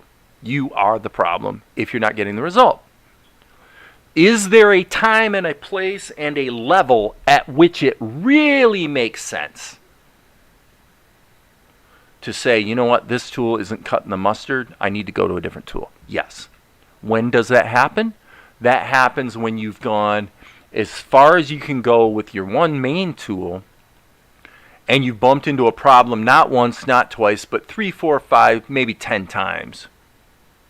You've run into the same limitation that has revealed itself over time through hard-won experience to be sufficiently egregious to drive you to the other tool. Okay, so what have I just illustrated for you guys? If you're stupid about your approach to animation software, then you don't need to be driven from program to program. You don't have to be driven. You just bounce. You just come over here and you kick the tires until you fail. And you didn't fail because the tool has a problem. You failed because your skills aren't up to where they need to be, either in terms of your knowledge of the software or your ability as a painter or your ability as an animator. But basically, you're the problem. But with whatever tool you use, you run into a barrier, as I sort of illustrated a week or so ago, and I think when we were talking about Castlevania, actually. And then you quit, and you jump over here to this tool, and then you jump over here to this tool, and then you complain, and then you go on Discord, and you say, "Oh, this is so hard. What tool should I use?" And then what you do is you go round robin, and then you go download some crack software, and you do the same thing again and again and again and again and again and again and again, and you never create anything that's cool because you are not actually turned on by creating something that's cool. You think you are, and you tell yourself you are, but you're not. Let me be clear about this. It's like the lattice tool here in Blender. What you're actually turned on by is when stuff is easy. You're turned on by the idea that you can apply a tool to the problem at hand and in no time at all create something that moves. And that thrills you. You think that's so cool. But what you're forgetting is that any idiot can accomplish that in 5 minutes. Any idiot can accomplish that in no time at all. This is not about making stuff move. We all get it. We're adults here. We're bigger than that. We know that any fool can open the software and make things move, usually in just a few minutes. That has nothing to do with creating anything cool. Creating something cool requires you to have a standard that you're comparing yourself to, for one thing, and letting that standard guide you, and then being absolutely determined, with no exceptions whatsoever, you are determined that no matter what it takes, you're going to emulate that thing that you think is cool, because then you will have learned what you needed to learn to create something cool. That's the commonsensical way to do it. And by the way, it's what you would do if you were being paid to do the job. And if you didn't do what I just described, you would be fired. Every time. Because guess what? It turns out that the people that would hire you to do that job aren't impressed with stupid stuff. They're not impressed with easy. Everybody can do easy. Everybody can do stupid. It takes effort to go beyond it. Okay? Sorry. Amar, let me ask you this question. Let me see. I'm pretty much ready to wrap here. Yeah, it's been an hour and a half. Generally speaking, you should know how to use all animation software without touching more than one because they all work the same way. Sifter is correct. And that's what I've told Goswami is that if you go through the pain of... So Goswami, to be clear, what I'm telling you to do is not to go learn Tahoma. No. I'm telling you to go find a shot from Naruto and copy it using Tahoma. So now we've solved two problems. We've solved the tool problem, you know what tool to use, and we've solved the, well, what do I do? I've told you, copy this. Doesn't matter, just pick a shot, doesn't matter what one you pick. Copy. If you do that, what will have to happen in your hands and in your brain and on your computer as a result of being forced to do those two things, copy Naruto, use Tahoma, will put you in so much better a place 2 weeks from now or a month from now. You'll be in such a better place because you'll actually be able to have an opinion about this stuff. Instead of asking everybody else, you'll go, well, I've done it. I did it. I found out what some of the strengths and shortcomings of Tahoma are. And then if you want to do the same thing again with Blender or with Krita, go ahead. Go right ahead. That's your prerogative. But until you've done your rite of passage of doing one professional copy with Tahoma, you're not even ready to talk about being an animator because you have no discipline. You don't have the right mindset or the right habits to qualify to play in the sandbox. You're not qualified to be here until you're at least willing to pay that price. And if you're not willing to pay that price, then you're just one of these people who likes to go. You know what it's like? It's like the person who goes to the you go to the high-end car dealership and you kick the tires of the Mercedes and you kick the tires of the Lamborghini, and you go on YouTube and you watch Top Gear and you know everything there is to know about a Lamborghini, so that when you get in, and by the way, I'm not saying Lamborghinis are great. There's a lot of reasons not to like Lamborghinis, but so then what you do is you get in these conversations at a party and you talk Lamborghinis like you know what you're talking about. And worse, you pull out your phone and you show a picture of yourself standing next to the Lamborghini, and if you're even worse than that, you claim that you own the Lamborghini. You're not fooling anybody. They all know you're a poser. Everybody knows, guys. Everybody knows. You're a poser. Now, there's nothing wrong with being a poser for a while.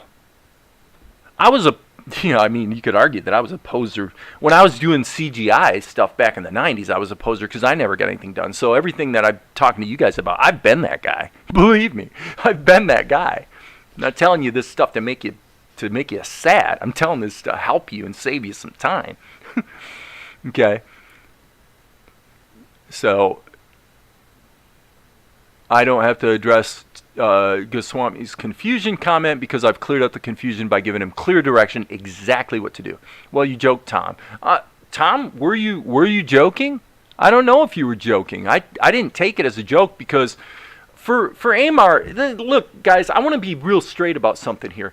For Amar, what Tom said when he fired him was a fair criticism, but it's also criticism that Amar himself has acknowledged and is working on. Okay, there's probably some things you guys could criticize about me, and I encourage you right now, if you want to, go ahead and unload in the chat on me and tell me all the things I do that are stupid. Please. Doesn't bother me a bit. I would love to hear it. Because that's the only way you grow. You know, you got to trust. I mean, the thing you do have to trust is that the people that are making you feel bad are doing it because they love you, not because they're trying to hurt you. If you think it's because they're trying to hurt you, you're probably just being defensive because you don't want to admit the truth about yourself. This is a big problem that we all have in life. You got to start telling the truth. Look in the mirror and see it like it really is, and you can actually start to improve that. But as long as you're in denial, you're just going to play these games. It's stupid. It's not that... I don't want to put this. When you really engage with a tool to the point where you really do start bumping into its real shortcomings, where you're not the problem anymore, that the tool is the problem, that takes a while. I mean, it really, really does.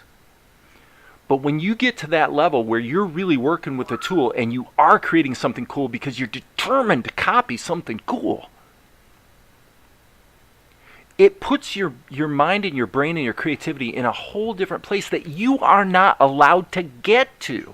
You're not allowed. Until you go through that process, you are not allowed to play in the sandbox. You haven't paid the fundamental price that every single, professional animator out there has paid. Now, I want to qualify this in one way.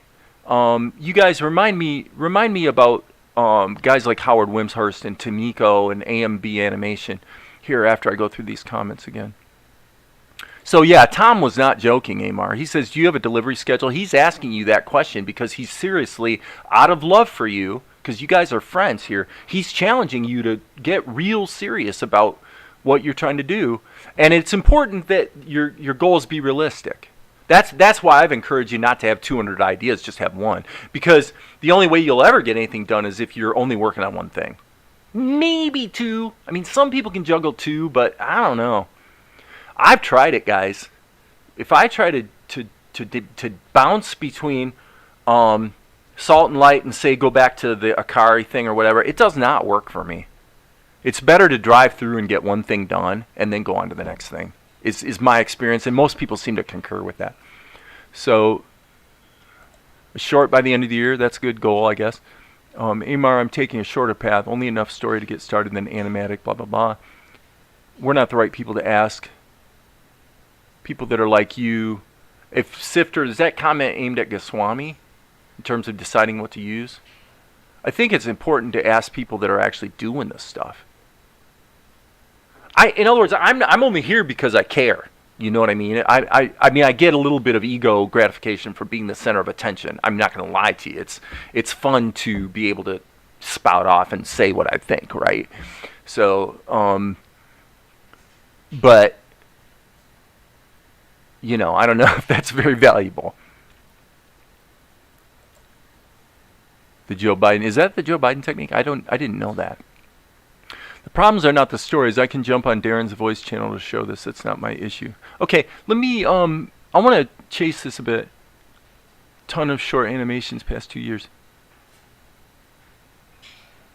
Well, I will say this to you, Amar. I'm going to, as an honest bit of criticism, is that judging from the mouse thing, so I did that quick animation of the rat, I guess rat or mouse, and then you did yours, okay? If you're trying to entertain, okay, you're trying to create something that is, the word I keep using is undeniable, okay? Okay, I thought it was aimed at Goswami. Okay, so Amar, what you're trying to do is create something undeniable. In other words, when you animate your rat, you want it to thrill our souls. When we watch that animation, we go, "This is just undeniable. It looks great. It feels good." Okay? What you posted on my Discord is not at that level yet. It's not. It has a choppy feel to it. There's stuff about the fundamentals of like tweening or something that there's something happening in your work that's not quite where it needs to be. So the only way I think that could be remedied would be really the same advice I'm giving Goswami, which is just to do a dead-on copy. It seems to me, I'll be honest with you here, guys. It comes back to that, and you know, I'm trying to be careful here because I don't want to pigeonhole anybody, and I don't want to pick on anybody. I know the struggles that I've been subject to that have tripped me up in my life in the past, and so the problem is, I think the criticism I'm about to level could be leveled against Salt and Light. There's a lot of things in my show that, in my opinion, are not where they need to be. So I still have growing to do. I still have improvement to do. Is a lot of it up to the level where you could release it and you could maybe get some traction and potentially this is in the zone of acceptability as far as a show or whatever? I would say yeah, probably, but I'm not happy with it. You know, I still want to raise the stakes a bit more. So what was my point? My point is, it's something I talked about in that live stream a couple weeks ago where I talked about the difference between dividends and rewards. If you were the best artist in your high school and you come on here and you do some basic animation that's just a little bit better than crap, you're going to get attention, okay? And so you're going to get dividends. And the real danger is that you're going to be satisfied with those dividends, and then you're going to wind up wasting all your time socializing on social networks instead of creating cool work. And all I'm telling you is you're going to get 5 years down the line. 5 years is going to come a lot faster than you think. And, okay.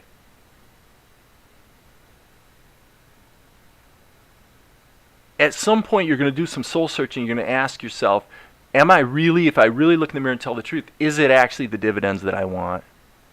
Do I really want to create something cool, or am I satisfied with getting some dividends through social media, through attaboys? People pat you on the back, oh, that's great.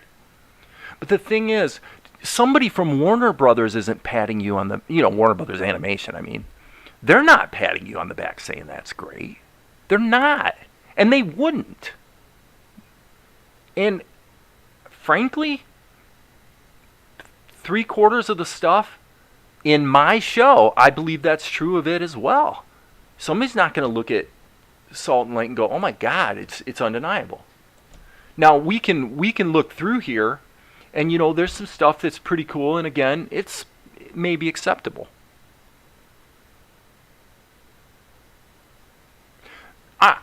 Amar,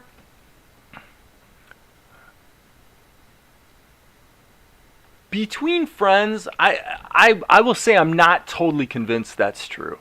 I'm willing to entertain that that's true, but I'm not because so like I said, this is dangerous territory. This is the territory where I really could piss people off here and hurt people if I'm just by telling what I think the truth is. Okay, when you have a lot of opinions. Okay, let's put it this way. If you hop onto a live stream like this, okay, and you post a lot of opinions, okay, like ostensibly because you're trying to help the people, you're trying to help the kids in the group. So there's some kids here in the group, who are struggling, guys like Goswami or, and you're trying to help them, okay. So then you offer a bunch of advice.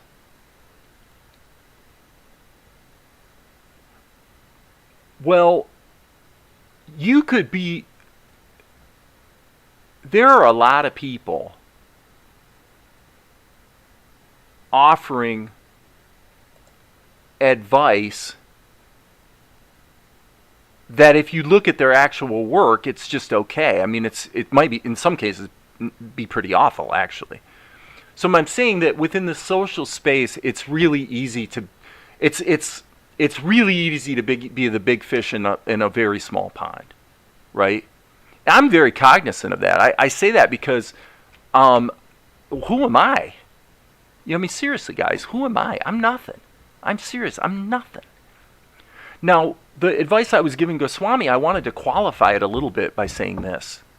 If you look at guys that have done the hard work, look at Howard Wimshurst. Look at Tanico Penjinko, or whatever the heck his name is. Even look at Ed Tadeo, who's, he's got some good stuff going on. I think he's getting some good commissions, and of those three, he probably is, I'm guessing, monetized YouTube better than, Howard's a pretty good monetizer, but my point is this. Usually when people are creating courses or pumping their Patreon, it's usually because they're not actually making that much money doing the actual craft. I hate to say it, but the truth is that I'll bet you if I could look at their bank accounts, that would be the case. They're actually not making that much money as animators. So the problem for a guy like Goswami that's learning, when I use examples that put it in the context of, well, if you had a real job, the danger in that is that you can pay the price and become really, really, really, really good and still not actually be able to make a living at it. This is kind of a tough thing. It's kind of why I do it the way I do it. I'm not a pure animator. There's a reason for that. I like doing it. When I did this experiment last night, it was an experiment in pure animation because it was a pencil test and most of the movement was baked into the drawings themselves. So I really did it the hard way because I liked doing it. It was fun to do. It was just a challenge. Okay. But I don't believe we're not going to really know if I know anything at all until Salt and Light hits the street. You know what I mean? You could put in a lot of time and still fail. I've done it. I've done it with movies. I've written, directed, and produced movies that literally did nothing.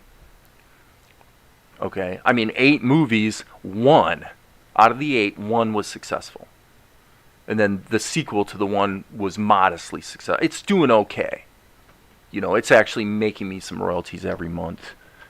But,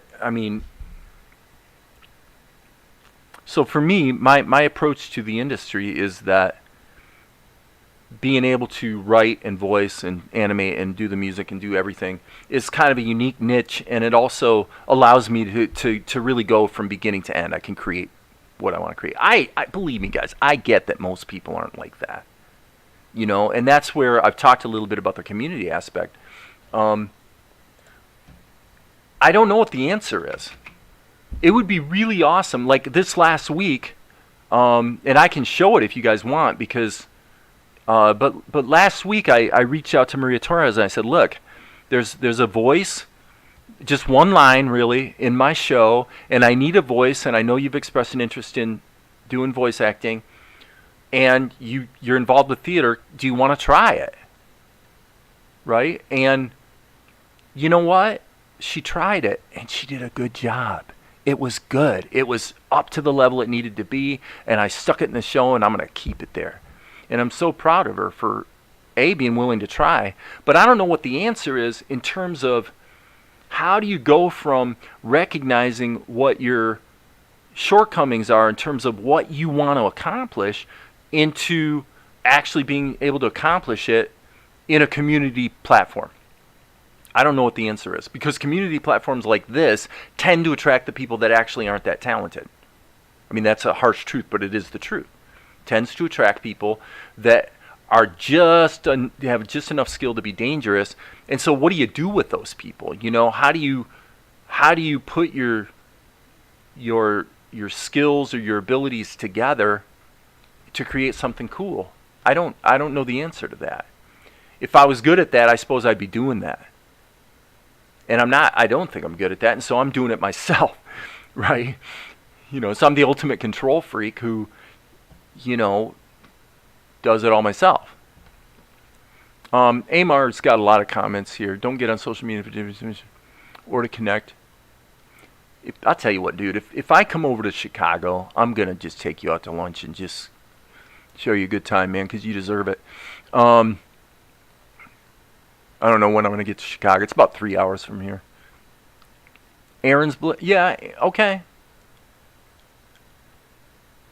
You're talking about Aaron Blaze. Is that who you're talking about, Aaron Blaze?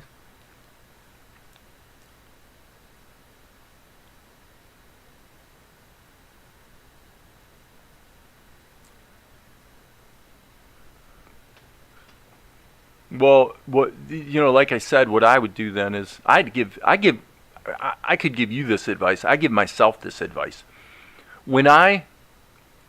Increasingly, this is what I'm doing. I'm looking at what the guys in Japan are doing in terms of frame-by-frame pencil test animation. Ink and paint too, but I think it shows in this shot that I am taking my own advice. I am really trying to raise the bar. Okay, so I'm not just pissing in the wind here telling you guys this for no good reason. I mean, I really, and I still see shortcomings even in this. Right? But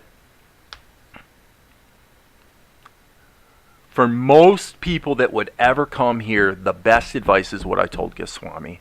Find a shot from some show that you love, that you just love it, the way it looks, and copy it. That applies to writing, it applies to music, it applies to anything that you want to learn, any craft, because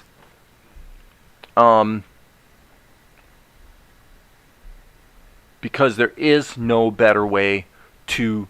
There's no shorter path. It's like in playing guitar. I learned a long time ago that become a better guitar player. I can actually practice scales all day, and I can pick pretty well. So if you've ever heard of a really fast picker who picks every note like Steve Morse, I can play that way. The problem is that my phrasing isn't that great. When I pick that way, and well, my point is that I learned a long time ago that the way to actually get better as a guitar player is just to learn songs. That's it. Just learn songs. And be meticulous about it and make sure you learn them exactly the way they are on record, recording. That is the shortest path to going from crappy to good, is to just copy great work. And then what happens is you only learn what you need to learn to be good because you're copying good.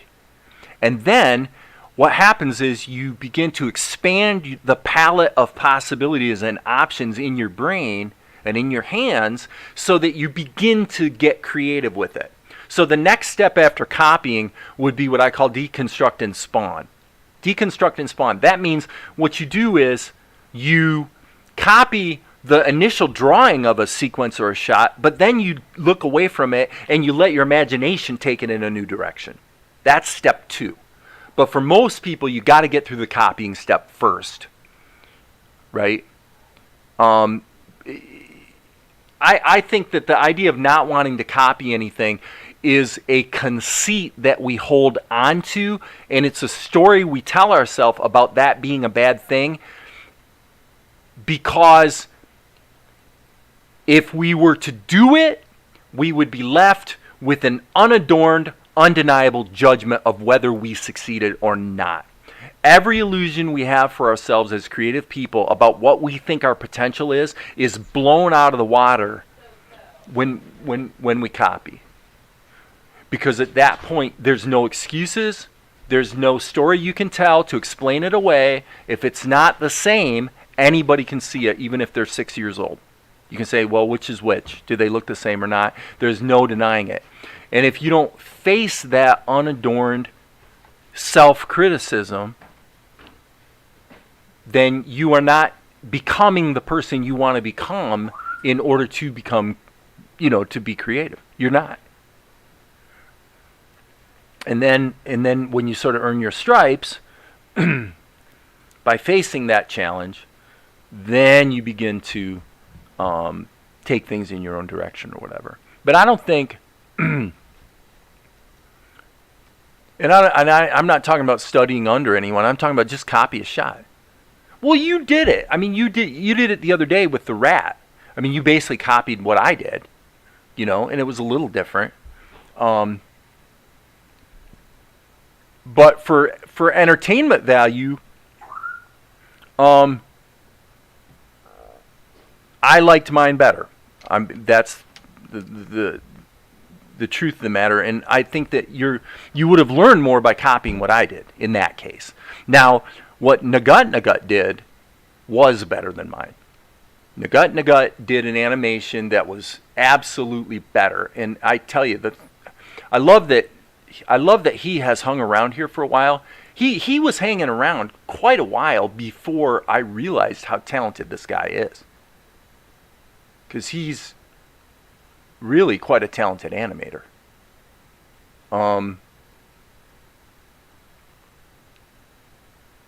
And he took the whole rat thing to a completely another level.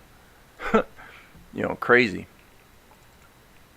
So anyway, I think I'm gonna no, I understand. I'm not trying to beat you up here.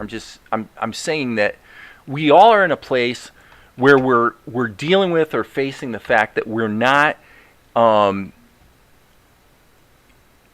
necessarily creating what we feel in our hearts we want to create or we should be able to create. And so the question becomes, well, how do you get there? How do you get from a level where you're hindered to a level where you're unencumbered creatively? And the answer is twofold. One is to learn your tools inside and out so that your tool can never be the excuse and your tool is not stopping you. So that's part of it. But then, so you have to, so there's two questions one has to answer creatively. What am I going to do and how do I do it? Goswami asked that explicitly. And I said, okay, I'm going to solve this for you. I'm going to make your life easy by giving you the answer to both questions. So the answer is you copy a Naruto shot and you use Tahoma. So I gave him limits. The limits are what cause the creativity to happen. This is why people need to stick with one tool and learn it, not just kick the tires of it and then give up when things get difficult, is that the difficulty you run into is, by definition, a limitation. You have encountered a limitation that keeps you from taking what was in your heart or your mind, or getting clarity on what's in your heart or your mind, because it might be fuzzy at this point, and then getting it out somehow. Well, it turns out that the limitations are, in fact, what spawns creativity. It's the opposite of what people think. People think if I had this all-encompassing software that could do it all, then I'd be able to be creative, and they're kidding themselves. This is why I say it doesn't matter if it's Blender, Tahoma, or Krita. It doesn't matter. Because what you become as a person by learning to get through the limits of that one tool is in fact precisely what makes you creative. The two are inexorably intertwined. Who you're becoming and what you're learning how to do are inseparable. I'm